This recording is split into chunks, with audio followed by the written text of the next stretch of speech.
See it yet. Ah, there we go. All right, there it is. Let me silence my phone before I start this because it keeps stinging. Okay. Members of the public wishing to participate in the meeting must use their full name for Zoom access. If names are not used, people will not be allowed to participate in the discussion. The town reserves the right to remove any member of the public from the meeting who does not use a full name or acts inappropriately. As a preliminary matter, this is Athlen Sweeney, the chair. Permit me to confirm that all members and persons anticipated on the agenda are present and can hear me. Members, when I call your name, please respond in the affirmative. Veronica. Unmute for a moment. Thank you. Sorry, here. Tara. Here. Suzanne.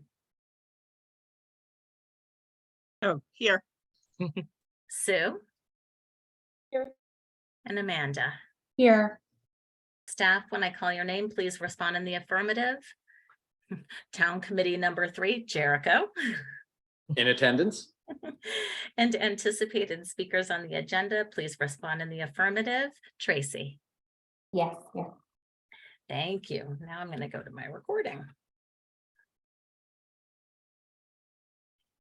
Good afternoon. This open meeting of CHS is being conducted remotely pursuant to Chapter 20 of the Acts of 2021. Ensuring public access does not ensure public participation unless such participation is required by law. This meeting will feature public comment. For this meeting, CHS is convening by video conference via Zoom app, as posted on the town's website, identifying how the public may join. Please note that this meeting is being recorded and that all attendees participating by video conference. Accordingly, please be aware that other folks may be able to see you and to take care not to share your screen. Anything you broadcast may be captured by the recording. All supporting materials that have been provided members of this body are available on the town's website unless otherwise noted. The public is encouraged to follow along using the posted agenda unless I, the chair, note otherwise. We are now turning to the first item on the agenda. Before I do so, let me permit me to cover some ground rules for effective and clear conduct of our business and to ensure accurate meeting minutes. I, the chair, will introduce each speaker on the agenda. After they conclude their remarks, the chair will go down the line of members, inviting each by name to provide any comment, question, or motions. Please hold until your name is called. Further, please remember to mute your phone and computer when you're not speaking. Please remember to speak clearly in a way that helps generate accurate minutes. For any response, please wait until the chair yields the floor to you and state your name before speaking. If members wish to engage in a conversation with other members, please do so through the chair, taking care to identify yourself. After members have spoken, the chair will afford public comment to those members of the public who have joined the meeting via Zoom. Members of the public who wish to speak must state their names and be acknowledged and speak through the chair. Finally, each vote taken in this meeting will be conducted by roll call vote. And there we have it in my fast chipmunk voice. So to begin the meeting, we have to look at the minutes and vote on some of the minutes in arrears, but I don't think we got those, Jericho. Am I correct? We have not, no. So we're going to have to take a pass on that today. Yeah, and it's difficult for me to take minutes while running the meeting. So if it suits the board at some point to identify certain sort of minutes taker, that would be very helpful for me. Since we had minutes as a topic, can we just see if anybody's interested?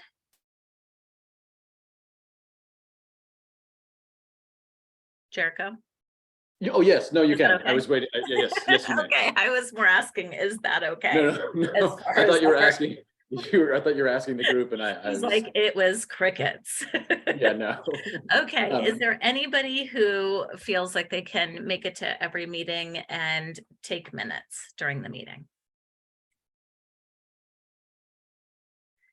I feel like I could. I'm sure I Okay, wonderful. Now, correct me if I'm wrong, before we go on and do that, I thought that we recorded it so that there was some program that goes back and does minutes. Yeah, you can. There is. Sorry, Yeah. go ahead, Tara. Yeah, I think because it's recorded, you can go back. But normally, like for other meetings, even when they're recorded, I sort of like to take notes and then go back to review if I've missed anything. although I haven't done minutes for in a while, but yeah, but so it's good to have the recording as a backup. I was experimenting with using the automatically generated text Oh, yeah. transcript. I was feeding it into Chat GPT to see if it would give me something like a summary. It does a little bit okay, but as soon as it comes to identifying speakers, it starts to hallucinate like mad. The new version of Zoom has an option to dictate too. I think I'd have to sign in a different way through the actual app and not just kind of click on the link, but I think there is a way to do it. So maybe I'll try that next time. Okay. And I'll look into figuring that out on my end too. I have learned, Sue taught me some really neat and interesting things already. The drop and drag into the chat thing now works. So I'm very happy. I can just share files like that. Okay. So they have been updating. I need to catch up. Great. So Tara, thank you for saying that you can take minutes. I do want to say we are on a strict half hour today. I know myself, I have to get off at a half hour, and Amanda let me know ahead of time she needs to get off right at 5 as well. So if it goes past, Veronica's going to take over. And Amanda, thank you for letting me know you'd need to get off at 5. Okay. And do we need to vote on Tara doing minutes? It can't hurt. Why did I say that? Yeah, it can't hurt. I mean, So and I think yeah, go ahead. can somebody make a motion for Tara Resteri to do the minutes for the meetings? I'll make a motion for Tara to do the minutes for the meeting. Right. Is there a second? A second.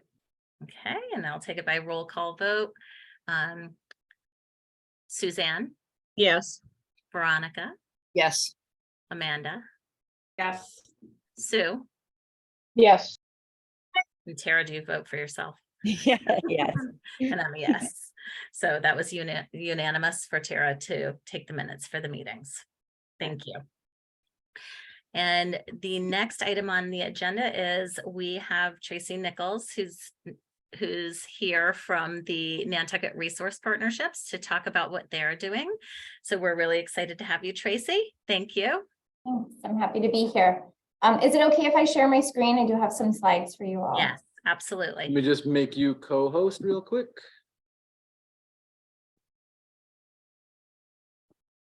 Oh, you could share right away. Neat. You might have done that in the past, if maybe we're in some other meeting, maybe? That might be it. I don't know. And just a You've been in and out. reminder, everybody, please mute yourselves while Tracy is presenting so we don't have background noise for her. All right. Can you all see? I'm assuming so. Okay. So I'm going to start with something that I think you all know. We all love and know Nantucket, but it's getting more and more challenging for the people who make up our community, the fabric of the community, to live here. And there are organizations and programs that provide help, but people are slipping through the cracks due to lack of access and gaps in services.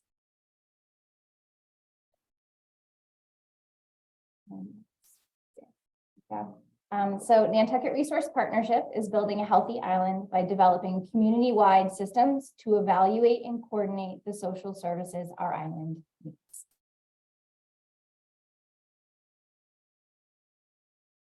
Uh-oh. I'll drag you all down here. Our focus on systems enables our partners to share in a vision where we best use our island's resources so that everyone can thrive. And we do this through technology and partnerships. We better connect people to the services they need with a data-driven approach, learning both from lived experience of individuals and through research to ensure we make strategic and data-informed investments for a sustainable community. Well, there are many challenges in social services on Nantucket, NRP decided to begin by addressing food insecurity. We did this because food is the most basic of needs. More than ever before, food security is a pressing need. Solving food insecurity reaches the most people, and NRP had the connections to solve this problem. This is a diagram of the food sector before NRP existed. And as you can see, there are two paths to connect people in need with food service partners. Here. The first way is through referral partners, like organizations like Fairwinds or the public school system or the Warming Place. And the second way to get food services to people is for them to go directly to the food security provider on their own. They learn about food security programs by word of mouth from their neighbors.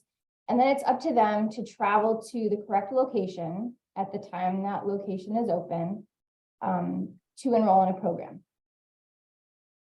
And I'd like to point out the people in need with no access along the bottom that are not accessing food security programs in this model before NRP. And in the second visual, this is a slide that shows that NRP has developed in the last year since we formed. July 1st, I started in my position with NRP. We've created a platform. It's called Food First at this time, and it connects the people to the programs or the partners.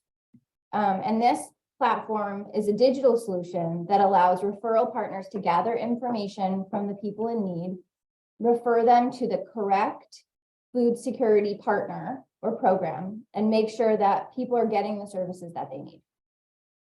Along the bottom, you can see that the Nantucket Resource Partnership is not in this model, but runs along below it, making the connections between point A to point B, connecting the people in need, the referral partners, and the food programs. And the bar along the bottom also outlines our process that we follow. First, we engage with all stakeholders. We conduct research to determine what issues need to be addressed. We develop potential solutions, and then we iterate through those solutions and invest in the solutions that work best. We collect data and we measure outcomes.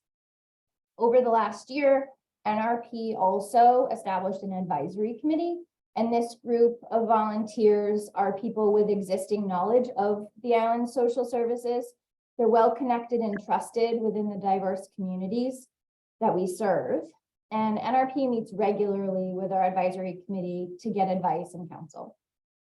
And with the help of this group, we learned that groups like to use trusted communication channels like Facebook Messenger and WhatsApp.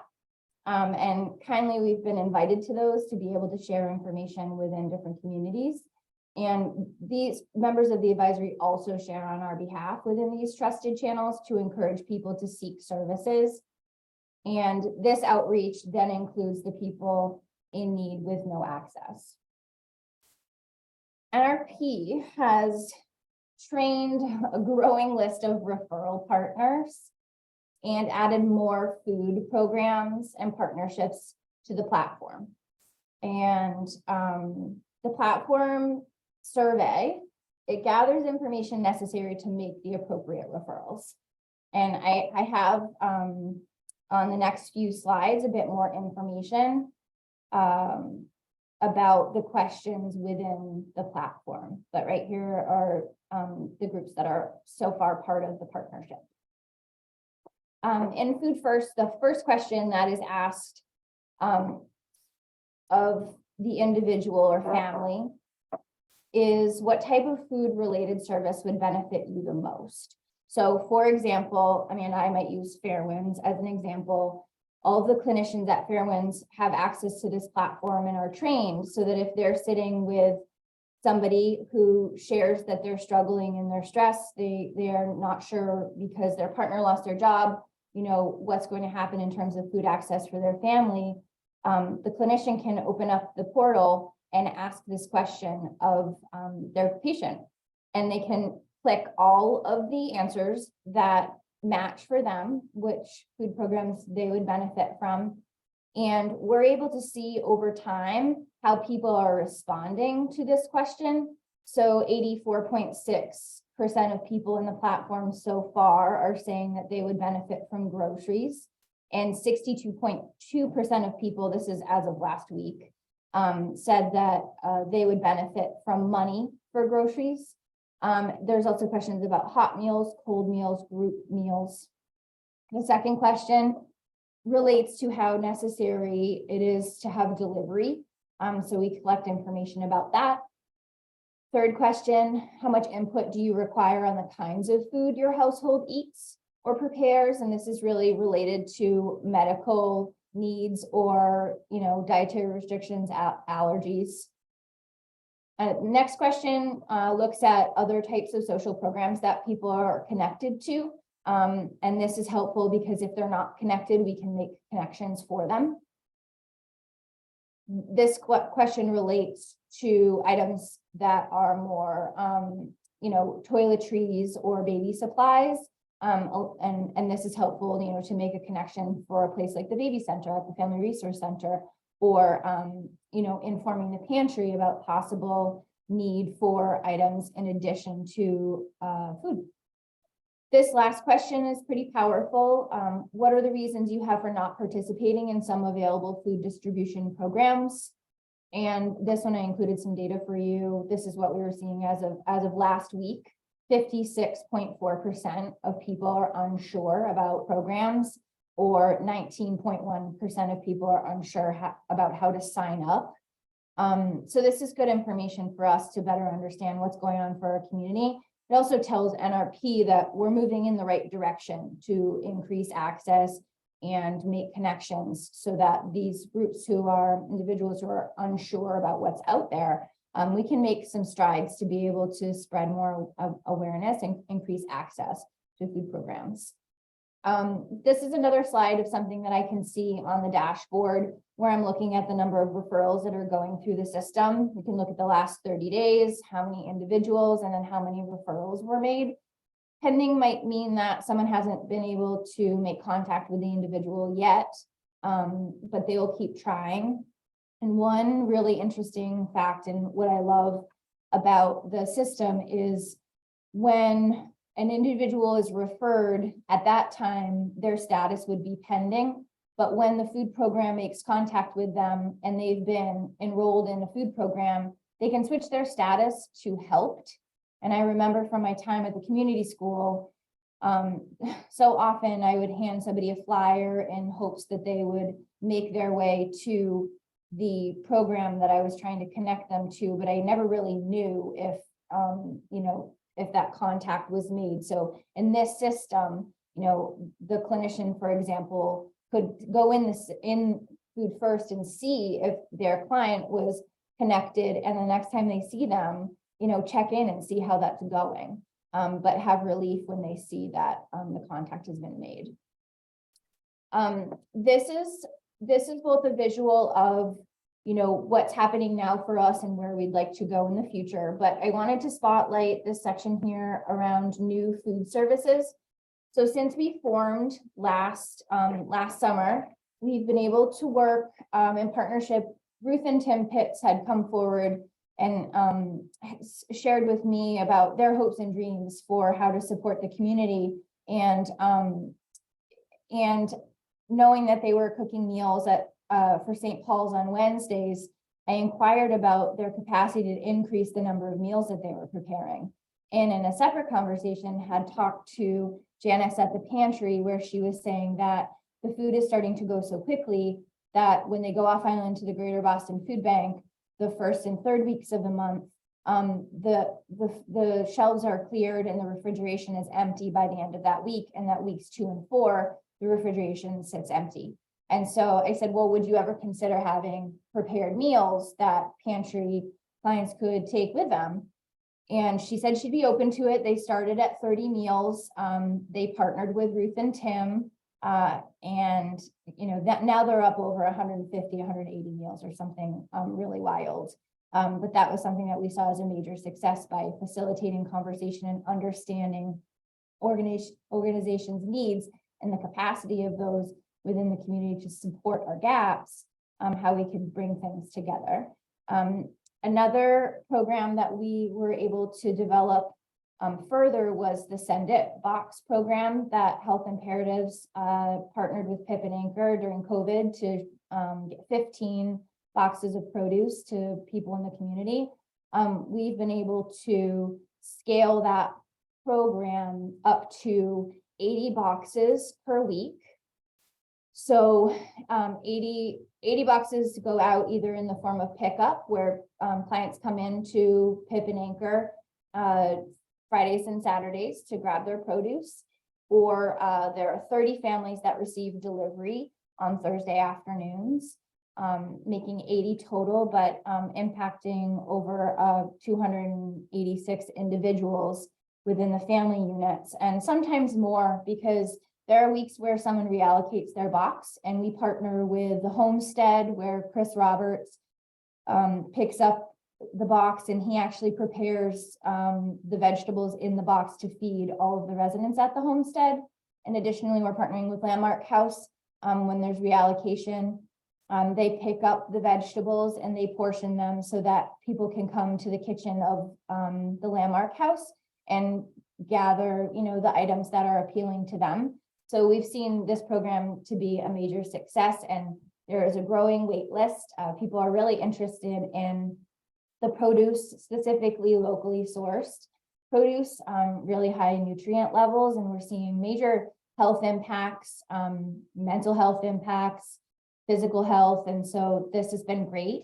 The data that we received about those who are interested in money for groceries, money to buy produce in particular with this program, 62.2% of people, in many organizations, they're able to take funding and put it on a gift card, but many grants won't fund that because it's very hard to track what goes on a gift card. So knowing that this program, Fresh Connect, was out there, it's actually in the food as medicine movement, where health insurance companies will put dollars on a Fresh Connect card for doctors to prescribe patients as health. And knowing that this technology existed, what we have done is started putting money on Fresh Connect cards as a way to address food insecurity. So we're enrolling people in our program. I think to date we have 27 individuals. Our goal is 10 individuals a month into Fresh Connect. And again, we're seeing really positive feedback about this program. And I did target first the guests of the Warming Place to enroll in Fresh Connect, knowing that with this card, you can actually shop up to 5 times a day. So if people are struggling with access to a kitchen or a refrigerator, it's nice to be able to go multiple times and get what you need and not have to carry lots of things around with you. And yeah, as I said, super positive feedback, and so positive actually that even now the pantry, since they're having such high rates of foot traffic through the pantry and they're having to move so much food, Janice is really looking forward to being a partner in Fresh Connect as a possible way of allowing pantry guests to access their own produce through the grocery store. So this is back to the slide where I really just wanted to touch here on where we're going moving forward. We are now in our next steps of creating a directory that would inform a self-service portal, knowing that for those who are not connected, this is something that they've asked for. We did some research within the community, and that self-service piece was a big need.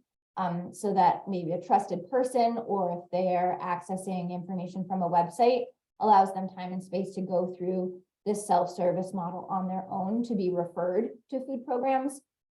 And excitedly, we're really thrilled to be partnering with NIFRA and the Food Pantry to create a CRM, which would mean that when looking at food programs, the Pantry, Nourishing Nantucket, and Fresh Connect, we could have a shared data model where we would perhaps have common enrollment for people, so they're not having to give their information multiple times, and that we would share, and there would be privacy settings, but be able to keep everything in one place that would help for ease of staff and ease for clients.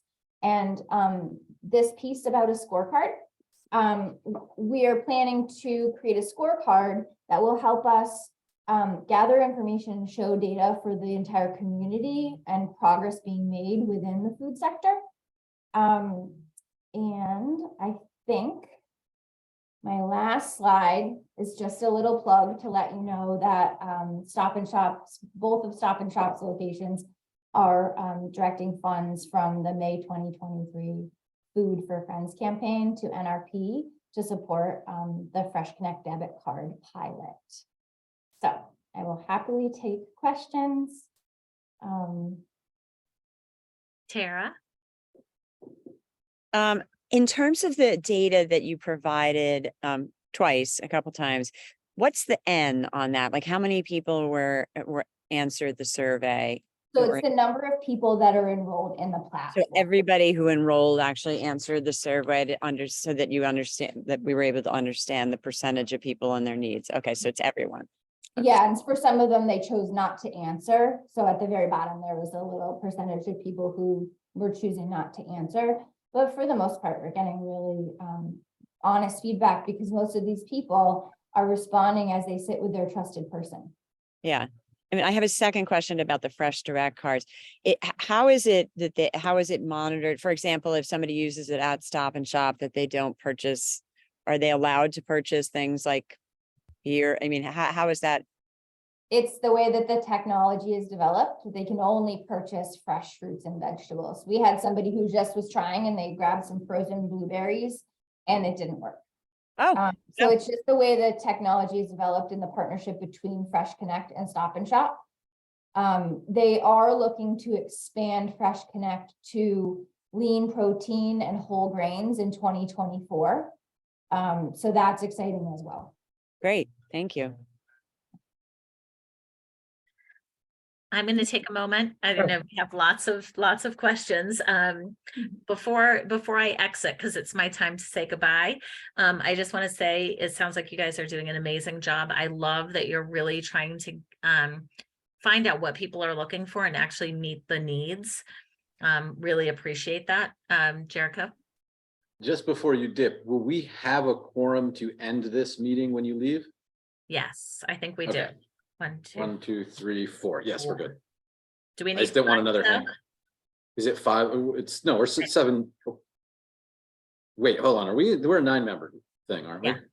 Yeah, so we will actually need 5. Well, we'll do what we did last time. We'll drag the Hanging meeting one. out. Okay.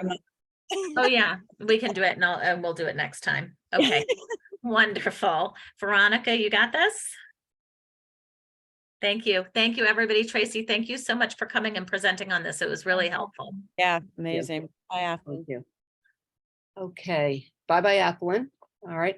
Any other questions? Because, okay, Suzanne? What does the CRM stand for? Oh, I like that question. I have it written down because I myself often forget. It's a customer relationship management tool. So it would Okay. be a place where if someone was going to the pantry and signing up or, connecting with the pantry and signing up, they would give their name, their phone number, their address, important information. And in other programs, you would similarly collect that information. So it's wise for us as a community to start thinking about streamlining access for people. So they're not having to repeat their demographic information. Mhm. How did I end up here? What's going on for me? Can we say it in one place and it lives safely in one safe hub? And that when needed, there are appropriate permissions placed for different programs on who can access that information. Oh, that's great. Thank you. Sue? So I was lucky enough that Tracy chose to partner with the Warming Place early on, and I just wanted to share the feedback that our guests have really benefited from the Fresh Connect. Exactly for the reasons Tracy said. They can go in multiple times a day. They don't have to worry about things going bad as they travel around the island. So that's been amazing. And we've also, I think we've been able to sign some people up for other services as well, which is great. We've got somebody signed up for SNAP. We've gotten someone, we help them get to the food pantry. So everything about what NRP is doing is what I would like to be doing in all the sectors of human services. Just using data to drive the choices. I just think that's the smartest way to go. I'm not a fan of redundancy, so Tracy's kind of making everything coalesce. So thank you. Jericho? That's actually a fantastic segue that I've been working with NRP on bringing some of this technology and these, honestly, the design philosophy to other elements of behavioral health and human services on the island.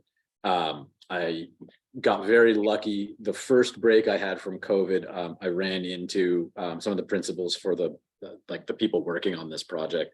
And it really has been, it's a refreshing difference from a lot of the other approaches we have to delivering human services on the island. I've got a question. First of all, thank you very, very much. And a couple of factors here. Most of our organizations, and I have spent numerous hours at the food pantry, and it's one of my passions. We're run by volunteers for the most part. Volunteers don't have the tools that you have access to, and it is so important. So thank you. As I'm looking at the statistics, et cetera, and I'll just talk about Ruth and Tim Pitt's prepared meals. When they first showed up, I have to say, for a good portion of our clients, it was explaining what this was about, because they were used to getting raw vegetables, frozen food, and shelf stable.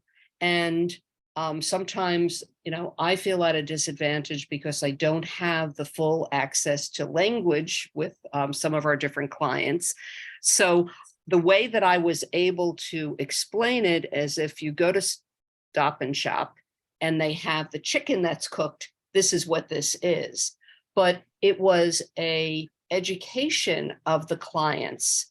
And then also what foods were well received and which ones were not as received. So even though I look and I say, well, it's getting stale, but that's because it was the foods that our different diversity on the island, appreciates. So I am just so excited because I see more and more access to services, which is important. And the other factor is, as your numbers are going up, the food pantry numbers are not going down. And that just shows that there is a tremendous need on our island. And as I look down on one of your charts, that last one was, why aren't you accessing? And it was embarrassment. As we know, maintaining dignity of every human individual is important, and providing food, shelter are basics. So thank you. I think this is extremely exciting. Anyone else? All right. I do have one last question. Your funding, did you access funding from the 1 point? The block grant from the The food- community. Yep. Yeah. Yes, that's actually what's funding Nourishing Nantucket right now. Okay. And it is what is funding the Fresh Connect cards. Good. Yes. And that we will have that through September, and then we'll need to find another funding source. Okay. But Thank that you. we consider the Fresh Connect a pilot, saying that, we'd like to see how this works with and for our community. And, if it's successful, then we would have the data to say, this could really help us. Right. So yeah, it's been, I will say, Sue, to your point about guests of the warming place, I have people calling me every other day, like from the warming place. Hi, Tracy, I just wanted to tell you, I got my card, I shopped, I'm so excited, it was awesome. And it feels really good to know that people feel good accessing services, that it's done and they're excited to do it. So yeah, the data is really helpful when we're moving forward to find solutions to tricky things.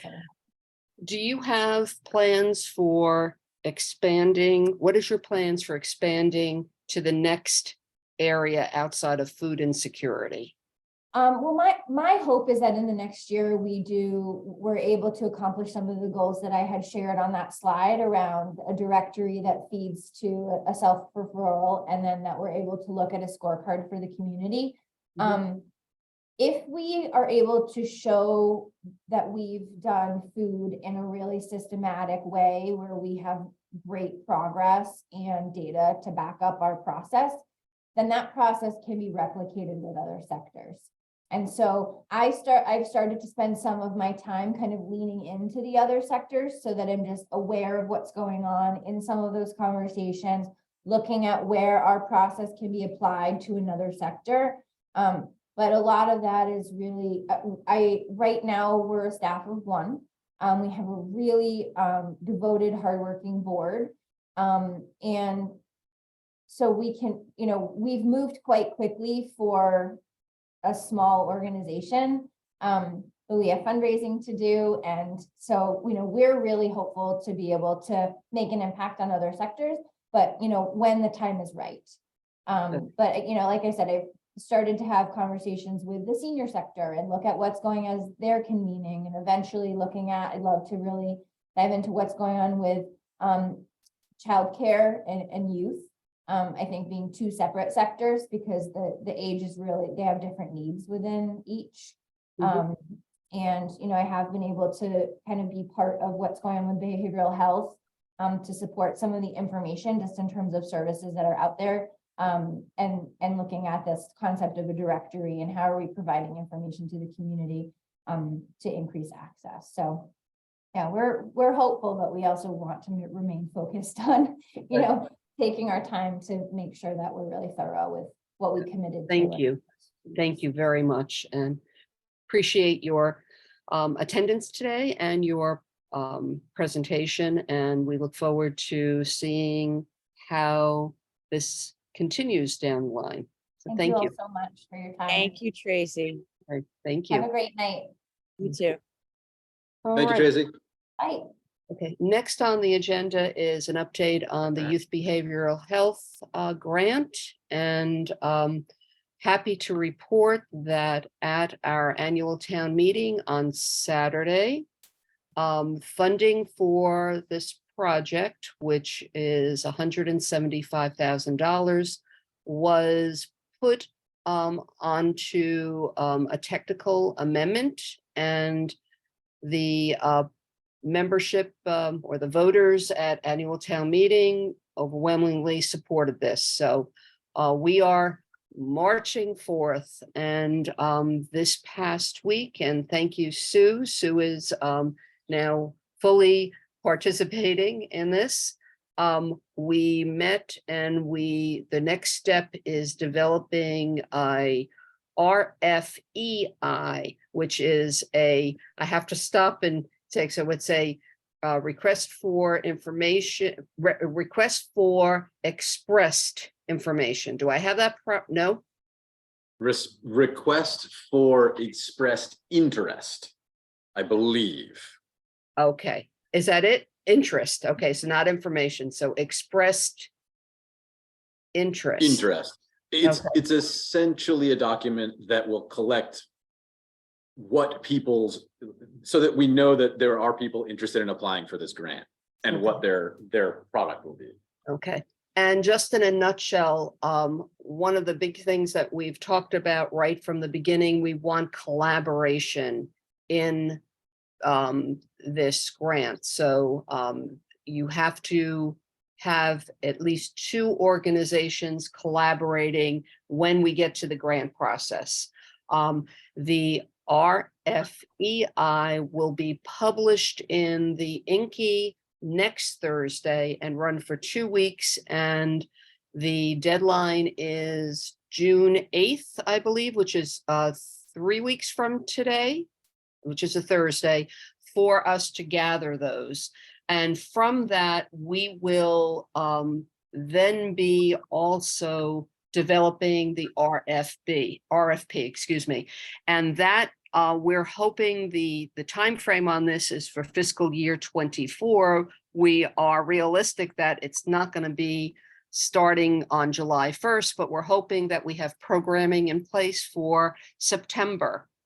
That's probably more realistic.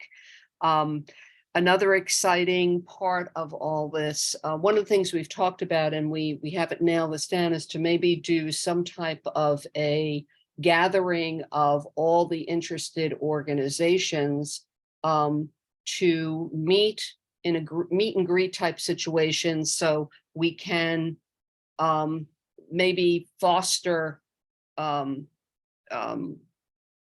I'm going to say excitement. And Sue, please jump in and add anything more here, and Jericho also. The other thing that we are doing is WPI, Worcester Polytech Institute, has students that come to Island during what they call their B term, which is basically the 3rd week in October to the 2nd week in December. And they are typically in their 3rd year. And it is a multidisciplinary team. So you may get students that are chemical engineering, maybe electrical engineering or management, etc. They're put on teams, and we are submitting a project for them to be working with the Youth Behavioral Health Initiative. And it looks like that's moving along also. So we'll have 4 students, and we as the CRC will be the managers of this. So it's commitment to meet weekly with the students to keep them on track. And they're going to be collecting data, basically. We're going to be doing a survey that'll be going out for organizations, but we were going to have them now take surveys for the community. And that's roughly where we are at this point, but it's still under development. Is that pretty accurate? Jericho, you look like you're thinking, you know. No, that was the thing I've practiced instead of the blank look, which is the Okay. vaguely thoughtful look. Okay. No, that covers basically the gamut of it. We'll have a meeting on June 1st with WPI to try and scope what they're going to be doing for their data project and what we can realistically expect in terms of what the outcome for that can be. At the very least, it's going to be a fascinating way for us to start benchmarking how we do data collection going forward. Right. From then on, we have to figure out the one wrinkle that has me not concerned, but one that I'm trying to work my head around is the potential for an umbrella organization to hold the funds and do distribution and tracking, distribution and reporting, as that would be a pretty significant logistical lift for me to do well anyway. And then once we iron that out and get some clarity on exactly how the RFP will be structured and how the reporting and reimbursement will work, it will be a bit of, if we're doing the evaluating ourselves, we should be getting the RFPs in probably by July, and then hopefully getting a shortened but still robust version of our CRC vetting process through, and then have that done by the end of summer, very beginning of fall, so that we can get programming out there for this school year. Right. And just, you know, for maybe some clarity to this, because I feel like, you know, we've been in this for a couple of months and it's set in my head, but an example of a potential project, a grant out of this, when I say that we want 2 organizations to collaborate, that there is an activity type program. Maybe it is teaching tennis but then there is a reflective portion of that. So potentially a counseling organization will then work with the individuals that were participating in that. And, ultimately it's like, well, what did you like about this? What didn't you like? What can you take away from this that you can apply to your everyday life moving forward?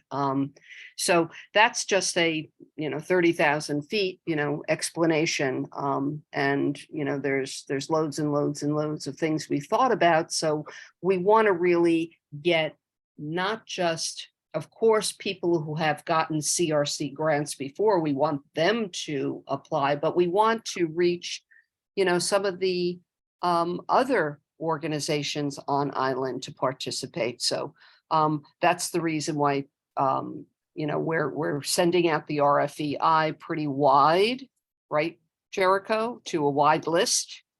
It'd be And- going to basically every nonprofit on the island and anyone who has partnered with any of the larger grant organizations here. So, but that's about it. So pretty exciting stuff and new territory, I think, for Nantucket on this level, and serving basically birth to age 25 in this youth behavioral health grant. And of course, again, this is funding for the first year. We have our eyes set already on what happens after, because we're going to be looking to seek money from private individuals, foundations, off-island, state, federal monies, so we understand that can't just be a one-year program, but the funding has to be sustainable, and we're going to be seeking outside of just money from the Nantucket town. So, all right. Anything else on that subject or questions? All right, thank you. Jericho, I think you're next up on the agenda. I will keep it quite brief, as I Okay. know Sue has another engagement after this. This is normally where I do the COVID update. There is not a lot to report on COVID. We're on a rather novel version of Omicron, which is the XBB sublineage. I think it's being called Arcturus right now. Same deal as the previous ones. It's more infectious than previous variants. It has a slightly different symptom set.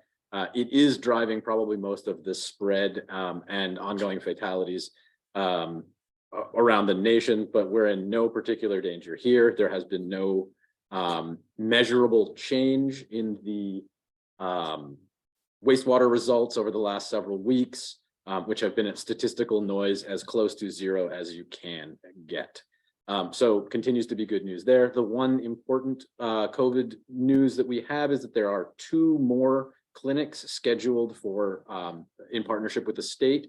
Those are going to be the last 2 vaccination opportunities that I know of and have any sort of control over. Those will be on June 20th. It'll be on May 20th and June 17th. You can find them at the town page for vaccines, which is just nantucket-ma.gov/vaccine.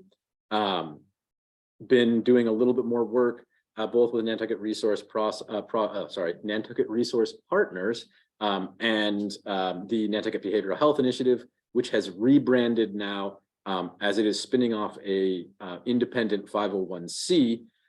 It is going to be called Community Solutions for Behavioral Health.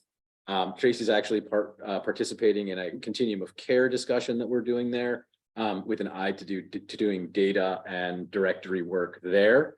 We're going to be doing some, we have a new prototype version of the directory service that we've secured. The town has secured through Trilogy, which is a nationwide data administrator. It's called the Network of Care. We're going to be beta testing their new experimental is probably too strong a word, their new prototype portal, which should have some functionalities similar to what Tracy was discussing with the the food partnership and directory and self-referral tools there. So we will have a variety of new tools, and I will likely be bringing them here, both for beta testing or for process testing and for distribution and outreach measures.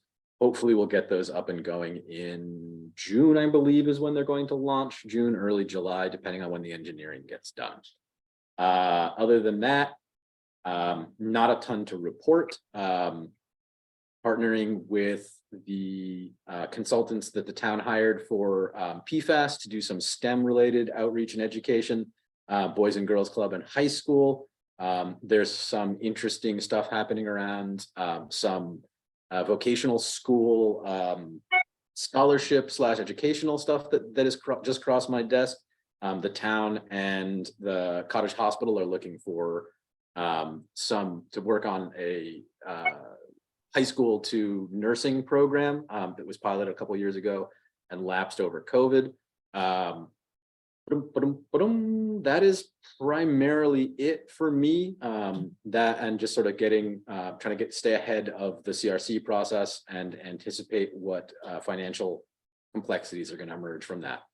Okay, very good. Go Thank ahead, you. Sue. Can I ask a question? Yes, When you mentioned PFAS, is there any ongoing program on the island that's dealing with that whole? I haven't heard anything There's- about it lately. There's no screening programs. The state ran a screening program. The town retained, I believe it's CDM Smith. They're a large, basically they're a large civil engineering, et cetera, consultancy, geez. And there was a position created to kind of coordinate responses to that in the town that I've been kind of piggybacking along on. There's no, right now I don't believe there's any sampling programs going on now. They're doing sort of design and some research about potential exposures through different, like the movement of a variety of different soils and that sort of thing. Right now, this consultancy has the contract for this consultancy is broad, and we can carve out a chunk of that to do STEM related outreach and communications in partnership with a massive multinational civil engineering company. So I think it's more that there are resources available through this large contract that we have with them that is still ongoing. And so most of the primary PFAS work has been completed, and that there is, I believe, a report or two pending, but that this is a way for us to spread some of that consultancy around in a way that'll let us get some services in front of kids, basically. Okay, thank you. No problem. If you want, Suzanne, if you want me to figure out a little more on that, shoot me an email. Mike Maynard is the gentleman who is doing a lot of the PFAS stuff. So when he's in the office, I can ask him if you just check me an email to keep it in my brain. thank you. Questions? All right. Other business? Any other business? All right.